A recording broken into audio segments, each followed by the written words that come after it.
Well, on the crude truth, there's no doubt about it. We got to get to the crude truth every now and again. And right now, the real question is, are Americans prospering in this time? We're going to talk about that and much more on this episode of The Crude Truth. In 1901, at Spindletop Hill near Beaumont, the future of Texas changed dramatically as, like a fountain of fortune, thousands of barrels of oil burst from the earth towards the sky. Soon, Detroit would be cranking out Model Ts by the millions, and America was on the move, thanks to the black gold being produced in Texas. Now, more than a century later, the vehicles are different, but nothing else has truly changed. Sure, there may be many other alternative energy sources like wind and solar and electric. But let's be honest, America depends on oil and entrepreneurs, and if the USA is truly going to be independent, it has to know the crude truth. This episode of The Crude Truth is brought to you by Oil and Gas Workers Association, Sandstone Group, Air Compressor Solutions, Basin Fluids, and the Fuel Pros. Well, good evening, good afternoon, good morning. Just thank you for whenever you are tuning in to another episode here of The Crude Truth. I cannot thank you enough for watching. Here we are now, over 30 episodes, and I'm just so excited that we even have more to go. And that doesn't even include all the exclusive that I've done over the last year. So thank you all very much, and thank you to all my sponsors. Jumping right in today, what a world we live in here in America. I tell people all the time that we live at a time that is truly upside down. And here we are with a stock market that is higher than it's ever been before, where we all should be millionaires. Are Americans really prospering at this time? No. Inflation is horrible. The laws that are going to place are just crazy. Not to mention, we have a president today that is focusing on less than 1% of the American population and only continues to focus on them rather than the 99% of America. Hello, we're all here and we have a voice too. And I guess that's part of the reason why we all like to do these little podcasts these days. But enough of my rant. I'm just nervous because I've got on one heck of a guest today. I've got someone here that knows politics inside and out, has been to Washington, has stood her ground on the floors of Washington, has stood her ground in the state capitol here in the great state of Texas. Today, I have the Texas Director of Americans for Prosperity, Genevieve Collins. Genevieve, how are you? I am well. I'm so happy to be here, Ray. Thank you. Oh my gosh. Thank you so much for coming. And thank you to Joe for putting this together. Indeed, our friend Joe. It took a little bit because you have been moving and doing it, and as my listeners, I like to use those words, but you have just been on the go, fighting, in my true belief, the good fight. Thank you. My mic, okay. Make sure my mic's okay there. Yeah. And we're back here in the Real News, actually what they would like to call their Oprah studio. So we're here today in Dallas, so here at the Galleria. So thank you so much. And y'all's headquarters here for the state, actually for Americans for Prosperity, are here in the Dallas, correct? That's right. We're over in the Design District here in Dallas. I'm born and raised here in Dallas, so even though Austin is the epicenter of state politics, Dallas is where I think the most exciting stuff is happening, and it's where I always want to be. So good news, our offices goes where I go. So well, that's a good thing. And you talk about Dallas being exciting. I think as long as the Cowboys can keep it exciting, then the state, Jerry Jones makes everything exciting. He does, even for just a regular season game. Exactly. It's ridiculous. He hooks me for 3 hours every Sunday. Oh, bless him. But that being said, okay. Seriously, you've been on it. You were just in Washington, D.C. about 3 weeks ago? I have been. About a month ago. I don't remember. What is time? I know. Yeah. So for the last 4 months, I was living in Austin, working the Texas legislative session.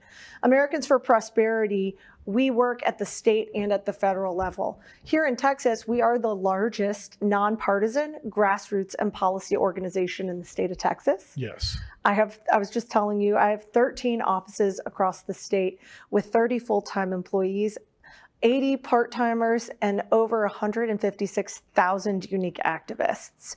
So we are really the grassroots muscle, but also making sure that we are educating, informing, and helping folks in their communities activate on the issues they care about. Wow, you guys are y'all are again all over. But I want to kind of talk about you for just a minute. Okay, you're from Dallas, but let's talk about I just there's so much, so I'm just going to throw out some words and right. let's go from there. You were with Riley Gaines just a little while ago, and Yes. for those that don't know, she's the lady that unfortunately came in second place in the women's swimming competitions here just 3 months ago. Yes. So you've been with her advocating for no other people. You know, this is my show. For no trans people to be competing in women's events. So, yes. So prior to my world before politics, I was a competitive athlete. I spent 7 years as a rower. I got recruited to the University of Tennessee, so go Vols. We always say the real UT. But I was a competitive rower where I competed in 3 NCAA championships. I was on the USA Olympic development team. I lost an Olympic trial by 0.08 of a second, and I won one of the most prestigious races in the world. So I was okay. And, you know, when it came to talking about Title IX and fairness in women's sports, this is something in my personal capacity, like I will die on this hill. It's important that women have a chance to compete with integrity and veracity and can actually demonstrate that hard work pays off, and to be able to do that in a fair environment. So I testified at the Texas legislature. I actually was on my way to the podium to read my testimony, and Riley Gaines had testified right before I did, but I had brought a bunch of my medals.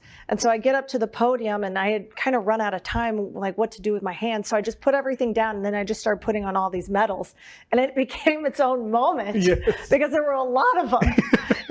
And all of these different legislators were like, oh my God, how long is this woman going to keep putting medals on?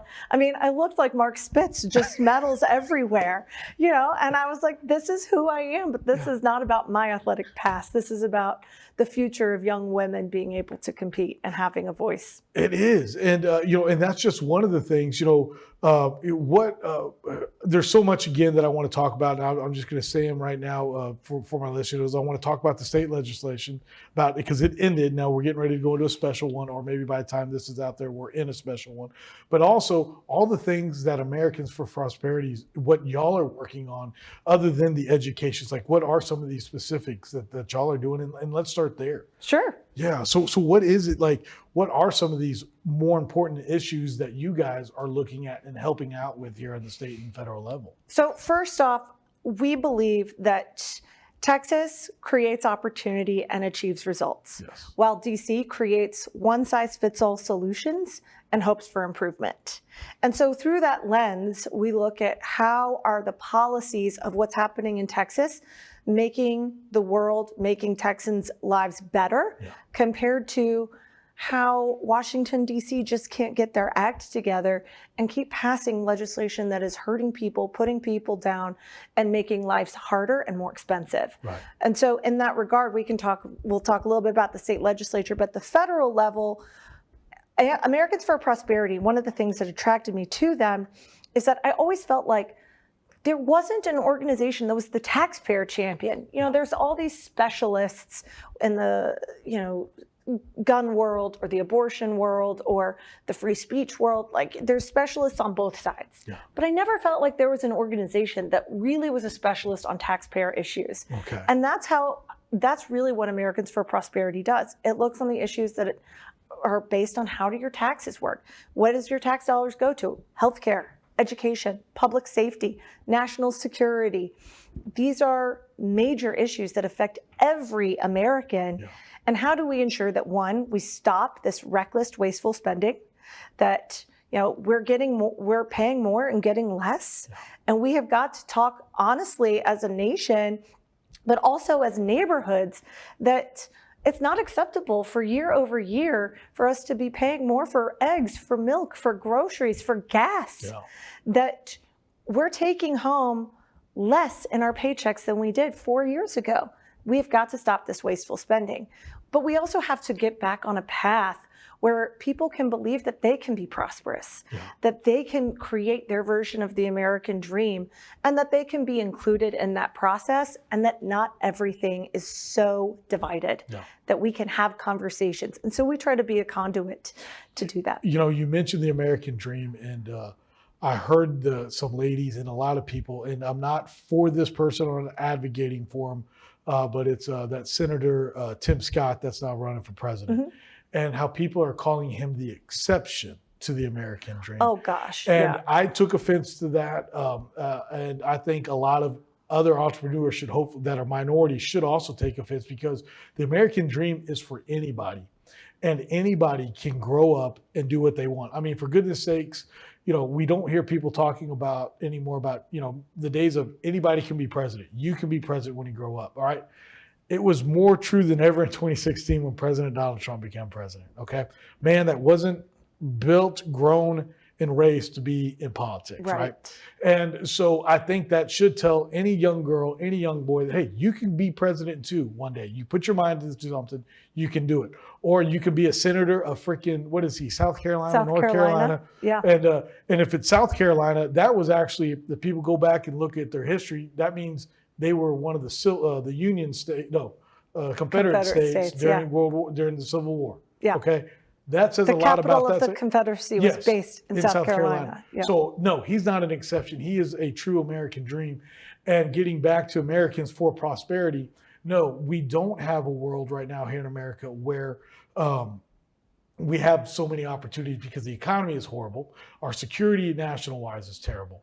I mean, so for you guys to be focused on all these great deals right now, it is very important. And let's bring it back to Texas. I know we here in the in Texas, we had a plethora of a surplus, if you will, of funds this year. And you know what? There was a great deal of talk about giving it back to the Texans by cutting our property taxes. You know, did that go through? Not yet. Not yet. So for all of your listeners out there that don't live in Texas, sad for you. Yeah, right. No, everybody should. And just keep your politics there and let Texas. And I want to get back to that in a second, also about Texas leading the way on a national, but okay. But so the Texas legislature is currently in their first special session. So the governor in February said that he had 9 emergency items. These are the top items that the state legislature has to work on. Well, the good news is that property tax is something that the governor wants, the lieutenant governor wants, the speaker wants, the senators, and the House of Representatives. They all want this. They're just disagreeing on how to get there. Okay. And so the good thing is that we are going to get there. It's just the question of how. So Texas had a $32 billion surplus in our budget. Great time to be a Texan. I think California is at like a deficit of 32 plus billion. So just to show the discrepancy between two states and how they're managed. But what is currently in special session, the governor wants to cut tax rates. And what that's going to do will basically send $17 billion back of that $32 billion to taxpayers in the form of property tax relief. Wow, that would be huge. It would be huge. And it would affect, you know, homeowners, it would affect property owners, it would affect commercial property owners, that when you cut the tax rate, everyone gets a reprieve. Right. So they're in the middle fighting between if that's the way to do it, and tax rate cuts versus homestead exemptions. Ultimately, something will get done. We just don't know what it's all going to look like. You know, I want to focus on the discrepancy, or not discrepancy, the difference between Texas and California right now. Yeah. And let's just say that it's $32 billion each. $32 billion surplus in Texas and a $32 billion deficit in California. Okay. That means they owe $32 billion, right? Correct. They're in the negative. Okay. And yet they have the same type of resources that are available. The same resources that are available in California are here in Texas. We have ports. They have ports. They have oil. We have oil. We have basically a lot of the same stuff. Heck, we even have mountains, the Guadalupe Mountains. Okay. And yet you said it right. how it's managed. Texas is what, the 11th largest economy in the world? We are now the 9th largest economy. Whoa, I did not know that. Yeah. We're now the 9th don't largest. undersell Now, us, obviously, Ray. top 10, excuse me, in the top 10. That's awesome. I did not know that. Yeah. Okay. And yet, we are able to manage and work together in a way that allows a $32 billion surplus. And and I think I am glad that Americans for Prosperity are trying to bring that to the federal level. It's like, guys, this is what we're doing here. Right. But, Well, think about even the Texas delegation in Congress. You've got 38 House of Representative members, 27 of which are Republicans. Okay. Then you've got 2 Senate members. So 40 people out of 535 people are Texan. Wow. That's a huge constituency. And in the House, we have basically, to pass any bill, you have to have 20% of the vote has to come out of Texas for the House to pass a bill.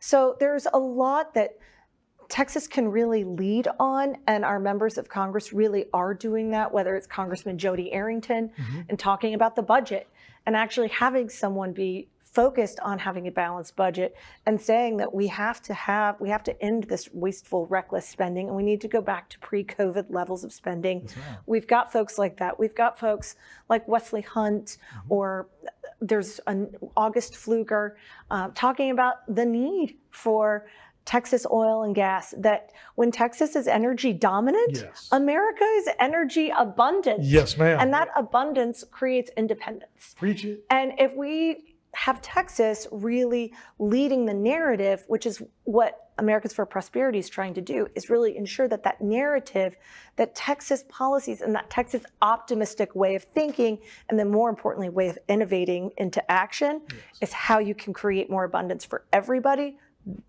It rises all ships. It does. And, I want to, you said, and I didn't know this, that there are 40 members of House of Representatives come out of Texas. Yeah. Could you imagine if we all got together, if all 40 of them got together and actually then took that and said, hey, here's what we want to do. Right. I've never thought about How that. effective that would be. Yes. Right. Wow. We could make some real positive change for everybody to where people can believe what they want to believe and have a great economy at the same time, and not trying to force things down our throat anymore. I mean, even the gentleman at BlackRock the other day said we got to force people to change the way they want. I'm not even going to say his name. No. And that's not the way to do things. Here in Texas, we disagree, but yet we can all still hang out at the end of the day. And I think that's the important part. Well, I think that what Texas gets right is, and what we believe as an organization, is that if you can solve the problem and find someone to help solve the problem that's closest to the problem, and really provide those bottom-up solutions instead of those top-down one-size-fits-all policies, then more people have an opportunity to have an engaged voice and have an opportunity to actually make things better. Right. It takes many of us, not just one of us. Well, when you say it takes many, how can people find, Americans for Prosperity, especially here in Texas, or, for other listeners, how can they find you guys? So our website is americansforprosperity.org. Yeah. You can also find us in the Texas chapter on our Twitter feed, which I highly recommend that you follow. It's at Texas AFP.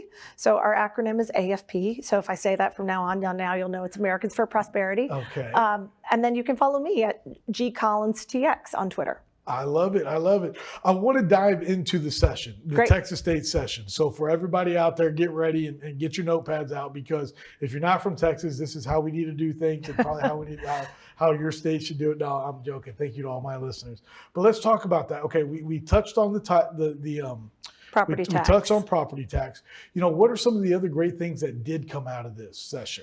What a lot of people don't know about is that Texas has been really focused on healthcare this legislative session, or this Texas legislature. And I say that because Texas does have the largest number of uninsured Americans. Okay. And so instead of expanding government programs, how do we look at the marketplace and bring in free market solutions that are innovative, that focus on 4 main things: increasing access, decreasing costs, ensuring that there's price transparency, and ensuring that for those that need Medicare or Medicaid, that they have that safety net. But we don't need 92 million Americans on Medicaid. No. And so how do we make sure that it's really there to protect those that need it the most? Well, one of the things that happened, and I was just with the governor last week when he was signing a bill about itemized billing. Yes. So in Texas, 6 out of 10 Texans suffer from some level of medical debt. Okay. That's a lot of people. Yeah. 6 out of 10 Texans have medical debt. And what price transparency this itemized billing would do, it forces, well, it's now law, yeah. So it now ensures that hospitals have to give every patient an itemized bill for any services or treatment that they've had. Okay. Hospitals don't do this. No. And so the fact that we have to mandate this, or not mandate, but we have to make it law, because it's for two main things. One, we should have price transparency. Why is the healthcare industry the only industry where you know the costs after you've gotten the service? That's backwards. Yeah. We need to know the cost up front so patients can be shoppers and patients can be informed to get the care they want. But more importantly, we need to make sure that hospitals aren't continuing to put people into debt collection because they don't know what they're being charged for. Yes, so this bill ensures that now patients get an itemized bill and they can't be taken to debt collection if they haven't. And so really protecting the patient, but empowering the patient. Wow. And there's a lot of really great healthcare stuff that's also come, like expanding direct primary care.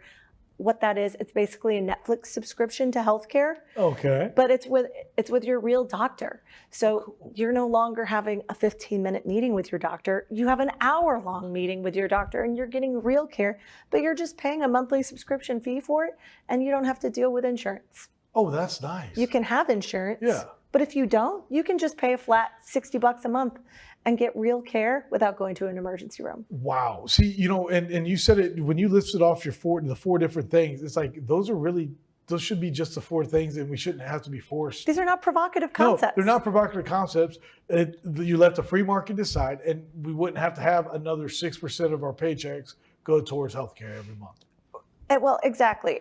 From our point of view, from my personal point of view, healthcare is personal. I almost died 3 weeks before the 2020 election. Okay. I went into septic shock. Oh no. And then I got a $30,000 surprise bill after the fact. So not only was I surprised that I was almost dying, but I also got a surprise bill. 2 shocks. Yeah, 2 shocks. Oh my gosh. But the reality is that no one should be in that situation. But healthcare is really personal. Yes. And we have to start talking about the issue because it is personal to you and move away from this public option, this one size fits all. It's the government having control of your care. Yes. No, the government doesn't know beans about me. No. But I have a pretty good feeling, like I know how I'm feeling and what I'm feeling, and we should be able to give people more personal options on their care versus just the public option. So that's why Americans for Prosperity has branded an entire healthcare campaign around the personal option. Wow. Well, that's one bill. Yeah. So, we passed 10 well, bills I in say healthcare. that. I don't mean. I It's apologize. one issue set. One issue set. Yeah. Well, and there were 10 bills. We helped pass 10 bills in healthcare. So Wow. it's not getting a lot of press, but to be honest, it is transformative for the state of Texas. And for your listeners that are outside of Texas, these laws also have ripple effects across the rest of the country. And so when you're talking about bringing the free market at more access at a lower cost, that helps everybody, especially when a state that has 29 million people, if the model works here, it can be outsourced to other And we're states. the 9th largest economy in the world. I mean, we're doing something right here in the great state of Texas. I mean, it's not called the great just because we're all proud of it. I mean, what we can do here is awesome. And I think the way that our politicians usually work together is pretty good. I mean, obviously, we all know that oil drives the state. Everybody knows that. So, I think that's a good thing when you got other states that one side just, it's like, guys, you can't negative on it all the time. And but also, the fact, like you just said, I think it's a shame that the press hasn't, because here I say, well, that's one thing, but it's like no, there was 10 different issues, 10 different bills, and that's no joke. That's not a little feat. Yeah. There's a lot that goes into that, a lot of grassroots that goes in, a lot of talking to the the representatives. I mean, what you guys are doing is very important, and it's not I don't feel like your group is the type of group that's trying to shove something down people's throat. You're just looking out. It's like, hey, Yeah. it's like, I'm sorry, if I don't want to pay more taxes, then you're helping out. It's Yeah. like, I don't want to pay more, might as well, So it's almost for free. Hey, that's, it's for everybody. Yeah, we're the happy warriors. I always like to say that we're the positive solution centric organization. I like There's that. a lot of grassroots organizations out there in the community, Yeah. but they just kind of keep spinning in the toilet bowl. Yeah. What we're going to do is really provide real solutions. I love how you just said that. Can you say the positive again? Yeah, we're the positive solution centric organization. Positive solutions. I love that. Just yesterday, I got two brothers, and I said, "Hey, man, positivity spreads." Right, And exactly. That's the important thing. That's awesome. That Yeah. is too awesome. So we're in special session now. What are y'all looking out for here during special session? So on the horizon, so we have three huge issues that we still have yet to pass. Okay. So we're going to be in a few special sessions, I think. Okay. So one, we have property tax relief. That still has not passed. Again, the legislature's debating on maybe who's getting the credit for it. Okay. We don't care. Just go, Pat. People need property tax relief. Yeah. And so we're for the winner. There you go. But in all honesty, we believe that the tax rate cuts are going to help everybody. So we need to get property tax over the line. 2, border security. Amen to that. So if we don't have secure borders, we don't have a sovereign nation. What are y'all trying to do for that? So, what are y'all trying to help out with the border security? So we're taking an interesting look. Okay. So Americans for Prosperity, we believe first and foremost, you have to have a secure border. In order to have a sovereign nation, you have to have a secure border. But a secure border can look a number of different ways. What I've been doing is bringing folks and activists from Iowa, New Hampshire, South Carolina, North Carolina, and Nevada. I brought them to McAllen, Okay. and we're bringing them in April, and we're bringing another group in July. Okay. Those 5 states, the one thing that they all have in common is that they're early primary presidential states. And those folks don't ever see. What the heck did someone in Iowa know about the Rio Grande Valley? Right. Nothing. Yeah, right, nothing. So we're bringing them and giving them a tour, not just of what is the Rio Grande, but they're talking to Customs and Border Protection. They're talking to community members in the Catholic ministry. They're talking to the water superintendent who's having to supply water and is having to build and fight with the cartels every single day. So we're giving people an unadulterated view of what Texans are dealing with Good. for years so that they can be evangelists about the need for border security and that this should not be a partisan issue. This is an American issue and something has to get done and Congress has to stop kicking the can down the line. Man, you talk about that. I think also border security saves lives. Absolutely. And we've had an opportunity to go hunting just when we were little and we saw little like circles on the ground. Yeah. And my father goes, "Oh, there was just a fire there, and let's make sure it doesn't go out again." I think I must have been 8-10 years old, and my little brother was 2 years younger than me. And that was it. That was the end of it. And then I remember he put water in a box somewhere, 3 gallons unopened water. And God, this was late, midnight 80s, 90s. And then, just 10 years ago, he shared with us that really wasn't a burn spot, that's where somebody literally burned up to death, trying to come to our great nation. It's and tragic. people are literally They're dying. no matter who's in office, this, that, or anything, people are still literally dying to come to the greatest nation in the world. Absolutely. And that we need to take into account to save these lives by having great border policies, and not to mention to stop the other groups on the other side from making hundreds of millions of dollars on that as well. Correct. So I think that's awesome. And then what's the third thing y'all are working on? The third thing we're working on is school choice. So we really believe that every child should be able to get a world-class education, regardless of the 4 walls with which they find themselves within. Yes. Every child and every parent has now seen what education looks like and the state of how education works for their family, thanks to COVID. We now need to do a better job of listening to those families and making sure that every child can go to the school that best suits their needs. Oh man, that would be awesome.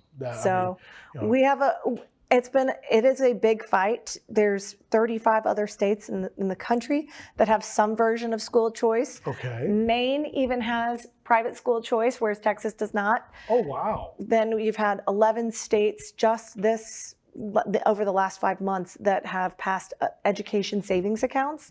These are basically funds that follow the student and not necessarily the system. Okay. So parents can direct where their student goes to school with Are you these talking funds. about like the property, like their tax dollars could go somewhere different yes. than the school district that they live in? That's correct. Wow, that would be crazy. I know. So we're in the midst of a big fight on that. The Texas legislature we're going to have another special session probably sometime in the fall talking about how we're going to make school choice happen for Texas families. Well, Genevieve, for anybody that wants to get on board with you guys and help support, volunteer, part-time, whatever it is, how can they reach you guys again? So come to our website, americansforprosperity.org. Mm-hmm. If you are really concerned about school choice, there's a direct website, supportschoolchoice.com. Pretty easy website. Right. Supportschoolchoice.com. Sign our petition. We automatically send letters from you as a constituent to your legislature saying you are in favor of this. And if you care about healthcare, go to personaloption.com/Texas. You can do the same thing if healthcare is your main issue. We are focused on really driving community engagement to affect policy and having those policy champions actually get elected in the political environment. So we are focused on a lot of things. There's never a dull moment to join our community and get activated, get educated, and really more importantly, allow us to be a platform to help people use their voice. Oh my gosh. Well, Genevieve, again, I just cannot thank you enough for coming on. Thank you, Ray. You definitely taught me a few things about what's going on in the state legislation. It's awesome to hear what you guys are fighting about because everyday people, and we don't pay attention, at least most of us, to what's going on the state level. And I think a lot of Texans believe that as Texas goes, America will go. I think it's important for all of us to know really what's going on at the state level, because I think as long as Texas can continue the path that we're on, which I think is a positive path, then I think we're going to be okay. I think if we're the ones that get off that path and follow America more on a federal level, right, then you know what? I could have some worries for us as a nation down the road. But I think as long as we're strong, I think the nation is going to be strong. The nation depends on Texans to be stalwart. Amen. And I take that mantle very seriously. I go wear my cape every day. I'm suited in the full armor every day because it's the right thing to do. And someone has to be the example for the rest of the nation. Yes, ma'am. And I do think that's us here. We're hard workers. We pay whatever taxes we do need to pay. Yes. And we don't complain. And yet we just want to be proud Texan Americans. Absolutely. Well, Genevieve, again, thank you so much. And I just want to thank Americans for Prosperity for having Genevieve come on The Crude Truth. And we'll see you next time on another episode of The Crude Truth. This episode of The Crude Truth is brought to you by Oil and Gas Workers Association, Sandstone Group, Air Compressor Solutions, Basin Fluids, and the Fuel Pros. The easiest way to start your own podcast and TV show? Real News Communications Network. Stand out from your competition. Produce streams of high-quality social media content. Become a thought leader in your industry. With RNCN, you get to be the host. We handle everything else. Tour one of our 3 locations in Dallas, Fort Worth, and the Colony. Call 972-402-6333 or visit launchashow.com to find out more.